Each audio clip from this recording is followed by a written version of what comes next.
Module 4, traiter l'étanchéité à l'air. Nous allons regarder la mise en œuvre de l'étanchéité à l'air. Alors il faut comprendre que la mise en œuvre de l'étanchéité à l'air se doit d'être faite à la conception. Il est effectivement impensable de arriver sur chantier et de se dire tiens, comment je vais poser ma membrane sur ce type de bâtiment. D'une part, vous allez perdre du temps, on sait très bien que c'est ce qui va coûter le plus cher, ça va être la main d'œuvre, donc il faut anticiper les différents points singuliers de notre bâtiment. Alors on a coutume de dire en étanchéité à l'air qu'il suffit de prendre un stylo, de faire le tour de l'enveloppe de mon bâtiment, et dès que je soulève le stylo, c'est qu'il y a un point singulier, et donc il y a un point d'attention à où il faudra être vigilant. Alors on a assez de points singuliers dans le bâtiment, vous voyez qu'à chaque fois ici j'ai une liaison, par exemple mur, plancher, encore un stop, c'est la menuiserie, etc., etc.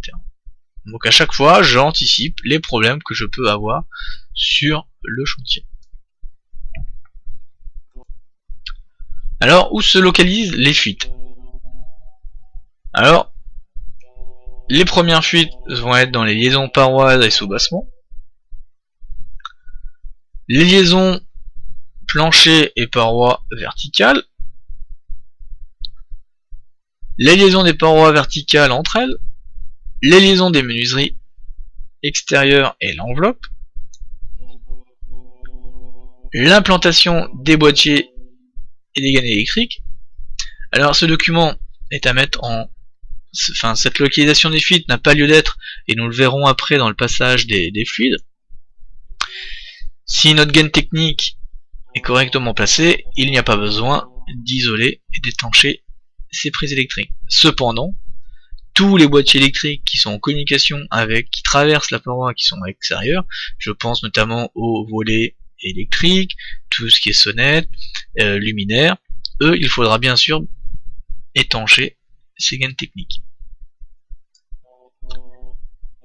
Et enfin, le dernier, c'est tout ce qui est percement de l'enveloppe par des éléments traversants. Donc là, nous avons une cheminée, il va y avoir tout ce qui est canalisation ou autre.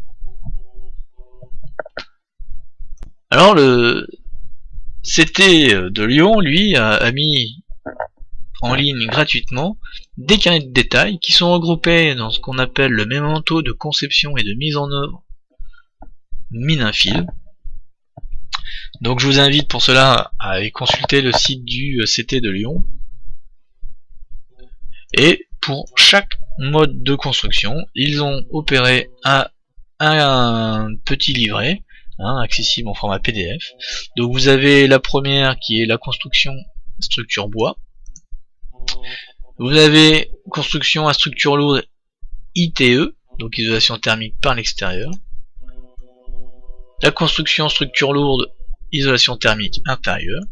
Et enfin, la construction à structure lourde, mais isolation thermique répartie. Donc cela englobe les briques monomures, le béton cellulaire. Alors comment se présentent ces documents, ces carnets de détails? Pour chaque type de construction, vous avez la localisation de votre point singulier.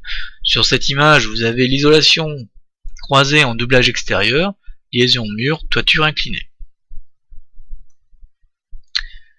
Donc vous avez la localisation sur un plan et sur une coupe, et ce qui est intéressant, c'est que vous avez les corps d'état qui sont affectés. Donc vous avez ici, en l'occurrence, ça sera le maçon qui est concerné, avec le plâtrier.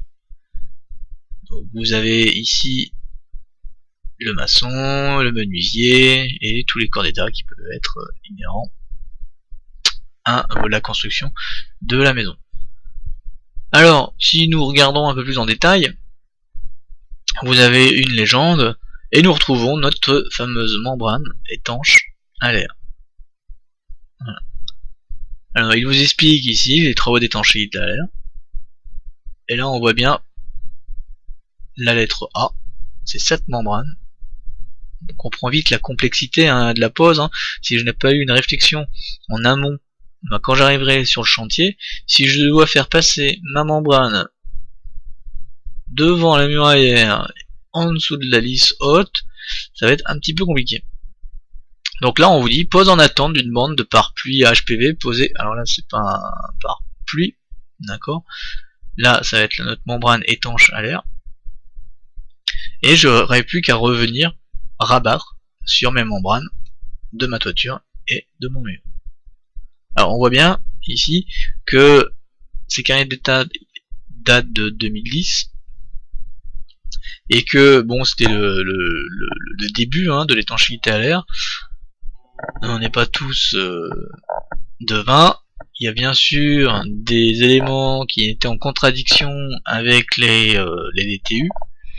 Donc pour cela, il y a eu une révision des carnets de détail en 2014, octobre 2014, que vous pouvez consulter sur le site du gouvernement, règles de l'art, Grenelle environnement. Vous savez que maintenant, les DTU, il y a des révisions, ou en tout cas des guides d'application, et ça s'appelle les documents RAGE, pour règles de l'art, Grenelle environnement, et qui reprennent, alors, la liste est pléthorique, mais par exemple, il y a la production de chaudes sanitaires, vous avez la ventilation double flux, et à chaque fois vous avez des cas d'utilisation et une mise en œuvre associée. Donc ils ont remodifié certains carnets de détail pour les mettre à jour et les mettre en relation avec les DTU.